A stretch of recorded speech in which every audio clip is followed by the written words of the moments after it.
بسم اللہ الرحمن الرحیم۔ السلام علیکم ورحمۃ اللہ وبرکاتہ۔ دارالقرار آخرت کا گھر ہے۔ یا قومی انما هذه الحیاۃ الدنیا متاع وان الآخرۃ ہی دار القرار۔ سورۃ غافر آیت نمبر 39۔ دنیا میں کوئی انسان ایسا نہیں جس کی زندگی میں کوئی غم یا پریشانی نہ ہو، کیونکہ دنیا دارالامتحان ہے، آزمائش کی جگہ ہے۔ یہاں ہر ایک کو کوئی نہ کوئی غم، فکر، پریشانی رہے گی۔ دنیا آرام نہیں، مشقتوں کا گھر ہے۔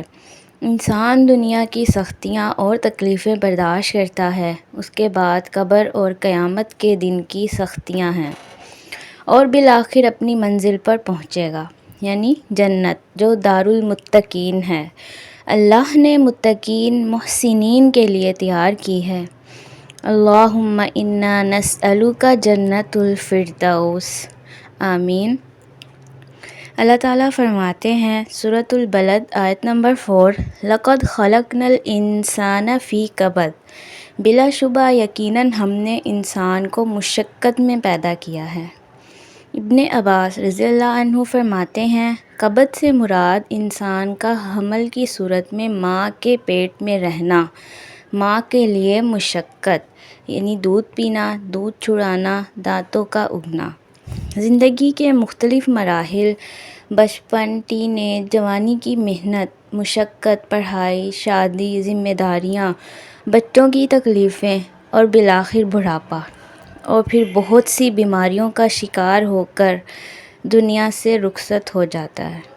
خود موت ایک تکلیف دہ مرحلہ ہے، کوئی بھی ان سب مراحل سے فرار نہیں ہے۔ ابن الجوزی رحمۃ اللہ علیہ فرماتے ہیں، دنیا آزمائشوں اور تکلیفوں کے لیے بنائی گئی ہے۔ سمجھدار شخص کو چاہیے کہ اپنے نفس کو صبر پر آمادہ کرے۔ حالات نہیں بدلیں گے، خود کو بدلنا پڑے گا۔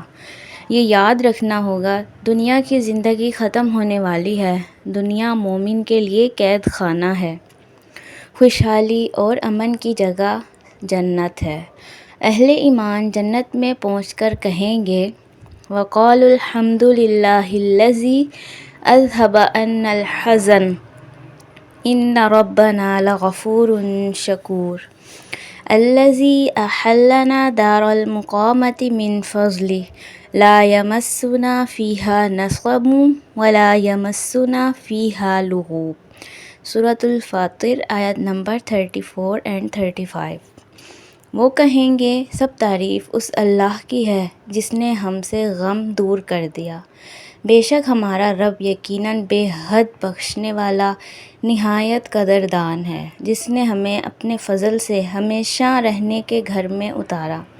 نہ ہمیں اس میں کوئی تکلیف پہنچتی ہے اور نہ ہمیں اس میں کوئی تھکاوٹ پہنچتی ہے، یعنی اصل میں غم جنت میں ہی دور ہوگا۔ پہلا قدم جنت میں رکھتے ہی دنیا کی ساری تکلیفیں، مشقتیں، فکریں ختم ہو جائیں گی۔